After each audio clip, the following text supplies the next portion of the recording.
I društvo zove me da izađemo, kažem ne. Keva zove me da jedem, kažem kasnije. Svi oko mene pitaju me halo šta ti je, a meni glupo je da kažem da zaljubio sam se. U školi sedim sam i zamišljam da je tu profesorka, zove me a ja kao da nisam tu. Pa svi me gledaju i pitaju me šta mi je, a meni glupo je da kažem da zaljubio sam se. Kako je čudno kada si zaljubljen, svi oko tebe pitaju šta ti je, a ti gledaš i samo smeješ se. Ali je se glupo da kažeš da zaljubio si se. Ništa ne jedeš, niti te zanima, tako bi mogo noćima, danima, jer samo ti je ona u glavi. Kad ona nije tu kao da nešto fali. Niko ne mora da zna da samo tebe volim ja. Niko ne mora da zna da samo ti si mi u mislima. Niko ne mora da zna da samo tebe volim ja. Niko ne mora da zna.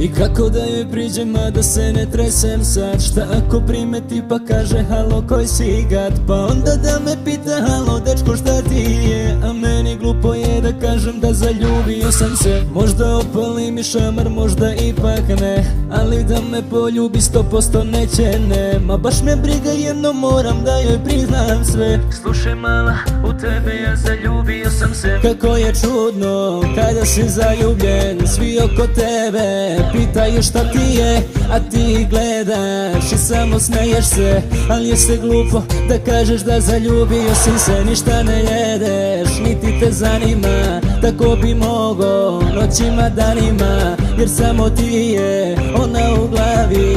Kad ona nije tu kao da nešto fali. Niko ne mora da zna da samo tebe volim ja. Niko ne mora da zna da samo ti si mi u mislima. Niko ne mora da zna da samo tebe volim ja. Niko ne mora da zna.